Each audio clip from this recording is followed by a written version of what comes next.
Okay, get up on the roof here at 1020 Elderon Boulevard in Palm Bay for Dean. I made a bunch of notes up on the roof. Since you're not here, I wanted you to see and everything that I find as I find it up on the roof. These reminder arrows, the first one is to talk about the drip edge. So we're gonna replace this drip edge, which is kind of banged up.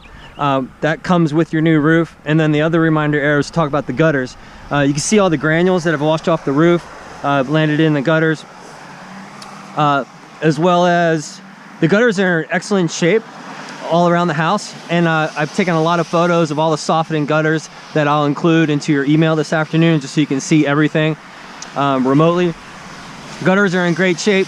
Typically, we don't even have to drop them to the ground when we replace your roof. We just gently pull them away from the drip edge, get the new drip edge on, and put the gutters right back. So we'll take really good care of your gutters. And then getting up on the roof. It didn't take long for me to find what's called lift up. So you can basically see the lines from far away. So lift up basically is when you lose that adhesive bond between the back of the shingle and the roof itself. You can see all the water that's actually getting up underneath the shingles. See that? So lift up is usually in a diagonal pattern. You can see debris that's gotten up underneath the shingles. Once you lose that bond between the back of the shingle and the roof itself, it's not going to adhere back down. It's just going to keep flopping around or vibrating due to high winds, and then it's going to fracture and break off. So in connection with the granule loss, and the granules in every sense of the word, you can't really tell on this wet roof right now, but the granules are the sunblock for your roof. So when you lose the granules, all the protective chemicals in the asphalt shingles start to leach out, and then the shingles start to become extraordinarily brittle, just like saltine crackers. So when you have the lift up and then you have the brittleness, that's when they break off in sections. And you can pretty much pick anywhere, just like probably right here. See how everything's starting to lift up? You can pretty much pick any path on the roof. By the way, we're gonna reboot all the bathroom vents. Oh, as I was coming down here, I noticed it's just it's a bit soft. Yeah, it's definitely soft in this area here. You get 100 square feet of plywood replacement with your new roof. That's typically more than enough, and based on what I found walking around for this house, it's definitely more than enough. I don't see any problems with having more than 100 square feet. See the lines right here? This zipper. So these guys. And then over here you had, as a tree was growing up or it was over the house more, it wore away the shingles in this area.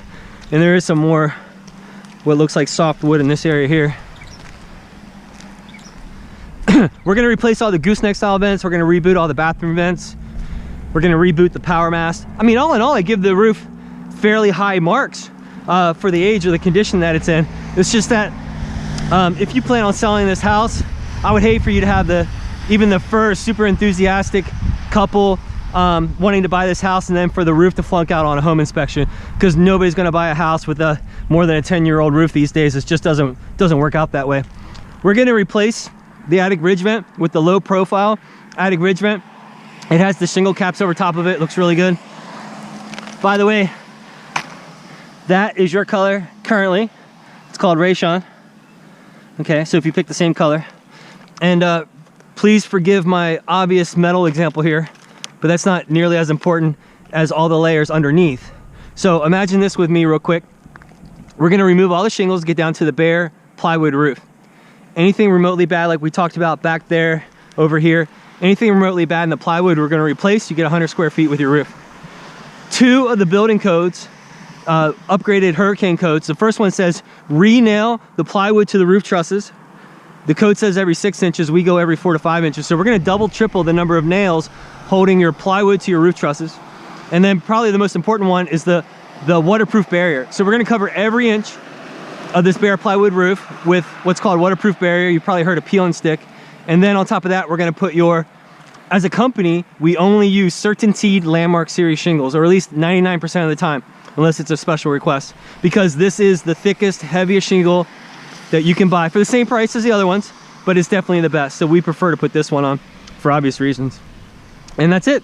So I'm going to package all this up. I'm going to send you the video, your estimate, the roof measurement report, as well as a photo folder of everything around the house. Thanks.